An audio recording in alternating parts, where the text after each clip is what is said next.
Arboleda convocado lá para o Equador, hein? Vai desfalcar em 2 jogos aí o São Paulo. É mais um problema que tem o São Paulo nessa arrancada aí do segundo turno. Eu acho o Arboleda muito bom zagueiro, mas o São Paulo está organizado e com o Arboleda, com o Bruno Alves, eles têm mais ou menos se revezado, os 3 zagueiros. Acho que a zaga titular hoje é Arboleda e Anderson Martins, mas no jogo do domingo, por exemplo, jogou o Bruno Alves e tem dado conta. O Rodrigo Caio está voltando, né? Está voltando também. Então, o problema não é a ausência do Arboleda. O problema é essa maldita data FIFA que o Brasil não consegue respeitar. Exatamente. Que é o X da questão, o mesmo problema que o Flamengo pede o adiamento do jogo da Copa do Brasil. Por quê? Porque não pode contar com jogadores convocados para a seleção brasileira. E pode não ser a seleção brasileira. Tinha 9 jogadores do Brasil, 9 jogadores do Campeonato Brasileiro na Copa do Mundo. 6 não eram brasileiros. Então, toda hora está gente sendo convocada que joga no Brasil para outras seleções, sem desfalque no campeonato. O PVC, eu acho que o principal desfalque do time do São Paulo é o Everton. Hoje é, sem dúvida. Para mim, o Everton é o principal jogador de São Paulo. Acho que o São Paulo vai sentir bastante. Apesar de que a gente mostrou quando a matéria do Fernando Caetano estava sendo apresentada, a partida do São Paulo contra o Corinthians, quando o Reinaldo fez aquela dobradinha de laterais esquerdos, como disse o Rodrigo Bueno há pouco. Eu acho que aquele jogo foi emblemático, porque com 2 laterais esquerdos e o Reinaldo mais adiantado, ele faz aquele golaço, que a bola bate na trave e acaba entrando. Ele fez 2 gols naquela partida, né? Teve aquele frango do Cássio. É mais um teste legal pro Aguirre, né? A gente falou aqui, quando eu estava comentando sobre o Loss, que o Aguirre, nesse campeonato, tem feito muitas modificações. São Paulo jogou desfalcado contra o Cruzeiro no Mineirão. São Paulo tinha 3 desfalques de titulares naquela partida. Ele apelou para garotos, jogou Araruna, lateral direito, jogou o Luan, né? Foi a primeira viagem. Nesse jogo do Ceará mudou o volante, botou o garoto das categorias de base de volante. Que já tinha jogado ali contra o Cruzeiro. A gente lembrou do jogo do Corinthians, que ele não tinha o Everton, né? E por isso que eu acho que vai ter essa repetição. Só que dessa vez ele tem um problema dobrado, porque ele não tem o Everton e o Nenê. Por exemplo, o São Paulo não tem o Jusilei. Ali o São Paulo consegue se resolver. Assim como falou o PVC na zaga, não tem o Arboleda. O São Paulo tem ali outras opções boas. Bruno Alves, Anderson Martins, agora até o Rodrigo Caio voltando eventualmente. O São Paulo agora tem o Liseiro de volta, né? Ele cumpriu suspensão. E a gente tá vendo ali, ó, o Lucas Cal, que é do São Paulo, está sendo emprestado, que é zagueiro, está sendo emprestado ao Vasco da Gama. Jogador de 20 anos, 1,86 m, que nas categorias de base até frequentou bem a seleção brasileira, mas não teve chance no time principal do São Paulo. Agora foi ainda é novidade, né? Porque a gente tem a janela de transferência de muitos lugares agora. O Paulinho Boia do São Paulo está saindo também, empréstimo. O São Paulo está emprestando muito dos seus Portugal, garotos. Paulo Boia. Muitos dos seus garotos. O São Paulo está dando o jeito de rodar, já que não vai aproveitar. Mas na zaga, o São Paulo tem peças de reposições boas. Na volância, como agora é moda falar, o São Paulo também tem. E centroavante. Então o Jusilei está suspenso, volta o Liseiro e o Hudson, que não está treinando, está com uns problemas, mas acredito que até o domingo deve jogar. Joelho, né? Problema de joelho, está assistindo 2. Agora, quando você perde o Nenê e o Everton, realmente o Aguirre vai ter que tirar alguma coisa da cartola. E quase tudo que ele está fazendo de improvisação, de mexida, ele tem ido bem. Nesse jogo contra o Fluminense, ele vai ter de novo que fazer alguma coisa. Tem o Everton Felipe agora. O Everton tá aqui, a gente concorda, né? Tá num patamar, né? Mais elevado. Fez muita falta, tá fazendo muita falta pro Flamengo, a gente concorda também. Se o São Paulo se desajustar com a ausência aí do Everton, aí a gente pode, sem medo de errar na análise, dizer... Pelo menos 3 semanas, né, não, fica fora. O que eu tô dizendo é o seguinte, se o São Paulo não conseguir, com o elenco que a gente considera que é bom, colocar um cara que no lugar do Everton, que consiga manter um nível parecido, aí eu vou chegar à conclusão que o Everton é o melhor jogador do Brasil. Porque, o cara saiu do Flamengo. Os rubro-negros choram até hoje. O São Paulo é líder do campeonato. O líder do campeonato com ele. Ele joga contra o ex-clube e faz gol importante no Maracanã. Agora tá fora.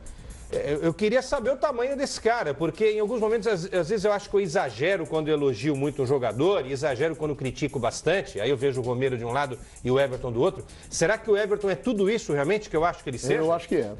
Ele foi o melhor bom jogador. Pra mim. A melhor contratação. Não foi pra seleção. Foi o outro, que é bom também. Foi o melhor jogador do primeiro turno. Ele consegue aliar... Quem? O Everton? O Everton, pra mim foi. Ele consegue aliar um bom número de gols, ele é o 3º artilheiro, ele só fica atrás do Nenê e do Diego Souza, e é o líder de assistências do campeonato.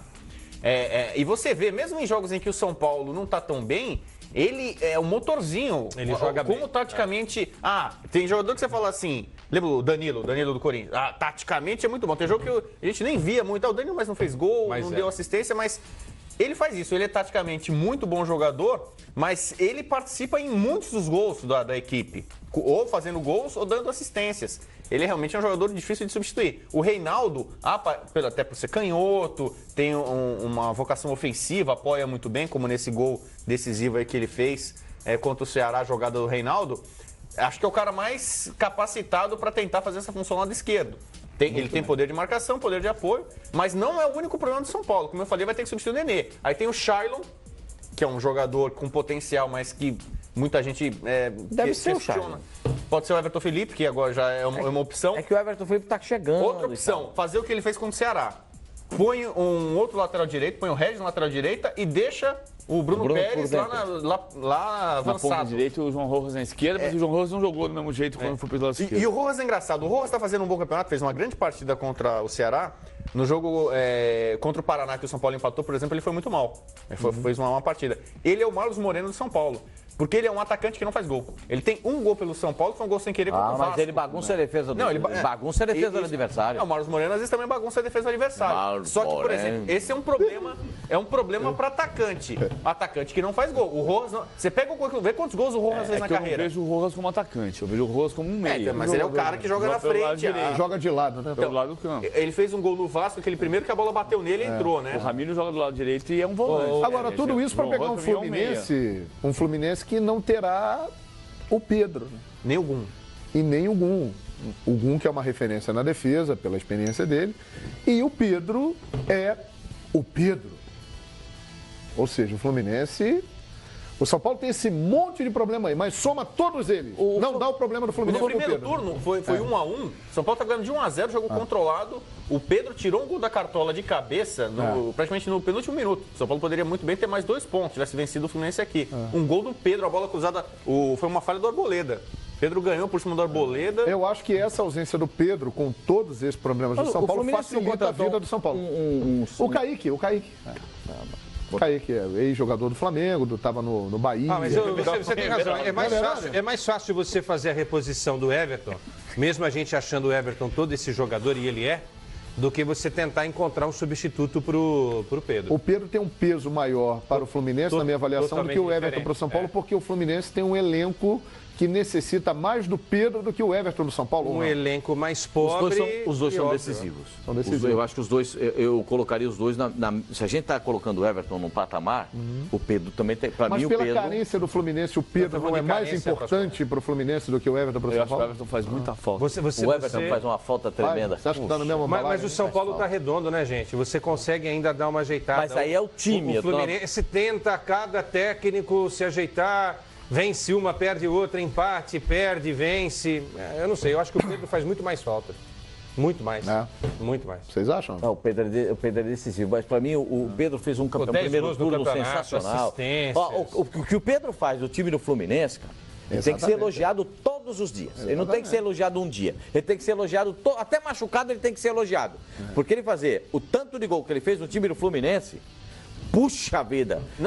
Jesus! Ele joga, cara que não se intimida, cara que dentro da área resolve, o cara que não deixa o time baixar a guarda. Faz cara feia para adversário. O Incomoda adversário. moleque é bom mesmo. Eu detesto o centroavante que o adversário não se incomoda. Sabe como é que Que não faz mal a ninguém, né, pastor? O centroavante, tem atacante que não faz mal a ninguém. Centroavante Belo Antônio. Aí acontece nada, acontece nada. Eu detesto o centroavante que não incomoda o adversário. Não faz mal a ninguém. Mas pelo menos joga pelas beiradas, joga. Detesto isso aí. Tecnicamente ele é muito bom. Tem um lance, o Tite estava acompanhando e o Tite falou, nossa, ele joga muito.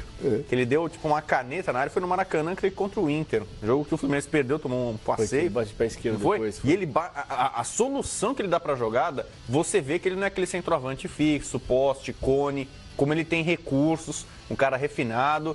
É por isso que você vê o tamanho do potencial desse jogador. Jogador de grande futuro. Tem jogador que você olha assim, o Campeonato Brasileiro já teve artilheiros que... Dimba, Dil, Josiel... Jogadores que você... o cara, quanto gol esse cara faz? Mas você vê que o cara, tecnicamente, não é um grande jogador. O Pedro não, você vê potencial. O Dibba foi artilheiro do Campeonato Brasileiro. Então, tô falando, a gente teve vários artilheiros até de Campeonato Brasileiro que, tecnicamente, não eram grandes jogadores. Mas no momento ali, não é o caso do Pedro. É isso aí.